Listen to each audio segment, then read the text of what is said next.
Okey, ada beberapa aspek yang menyebabkan menjadi orang yang tidak bernegara. Yang pertama adalah aspek sejarah kita yang mana Malaysia ini tertubuh 1963.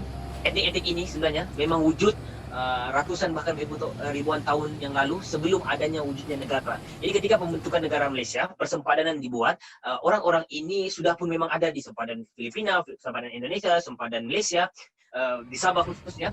Jadi mereka ini terpecah-pecah ketika pembentukan negara Malaysia. Kedua adalah tentang demografi.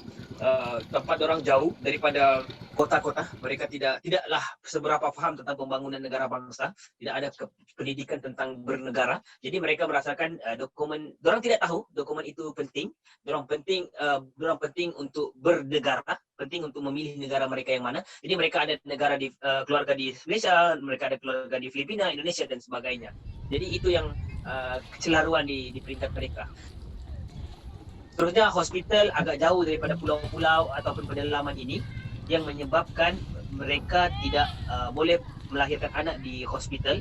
Mereka terpaksa menggunakan khidmat bidan kampung untuk melahirkan anak. Jadi jika mereka tidak ada kad klinik, mereka tidak mendaftarkan anak mereka di hospital atau Jabatan Pendaftaran Negara, mereka tidak boleh mendokumentasikan anak-anak mereka lah. 1970-an ada pelarian daripada selatan Filipina masuk ke negara Malaysia dan disambut baik oleh Ketua Menteri ketika itu Tun Mustafa, di mana dia menyediakan tempat-tempat skim penempatan pelarian. Tetapi masalah dia sampai hari ini kita tidak tahu apakah yang harus dibuat kepada mereka. Adakah mereka perlu dihantar pulang ataukah mereka boleh mendapatkan status apa-apa dokumen di negara Malaysia. Tetapi kita tidak ada satu sistem yang jelas apa yang perlu dibuat kepada mereka, sehingga kan anak-anak mereka tidak tahu mahu mendaftarkan diri sebagai apa, walaupun anak-anak mereka kebanyakan lahir di Malaysia. Okay. Ada juga yang melibatkan kahwin campur di antara orang yang datang, sama ada dia pekerja secara legal ataupun pekerja yang tidak legal ataupun pelarian tadi.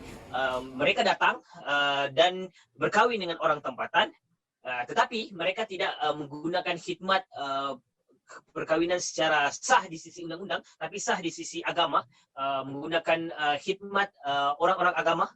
Kalau Islam dia menggunakan tok kadi kampung. Jadi bila mereka berkahwin secara kawin kampung ini, mereka tidak mampu mengesahkan bahawa anak itu adalah anak mereka, sehingga kan mereka sukar untuk anak itu menguruskan dokumentasi untuk anak mereka.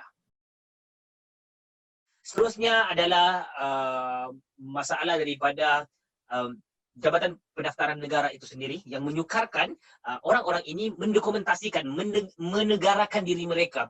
Jadi kalau kita bercakap tentang dokumentasi, kita tidak bercakap tentang warga negara terus. Kita bercakap tentang apa-apa bentuk dokumen yang mereka ada untuk memperkenalkan diri mereka, siapa, tinggal di mana, apakah hak-hak yang mereka boleh dapat. Jadi Jabatan Pendaftaran Negara ini biasanya orang-orang daripada komuniti ini cuba mendaftarkan diri mereka, tetapi birokrasi menyulitkan urusan mereka sehingga kan ada penyelewengan yang berlaku. Mereka dipaksa untuk bayar sekian-sekian untuk mendapatkan dokumentasi. Ada yang tidak mampu kerana ada yang diminta duit sehingga ribuan ringgit dan mereka tidak sanggup, sehingga kan mereka dari anak ke anak mereka tidak mampu untuk mendaftarkan anak mereka.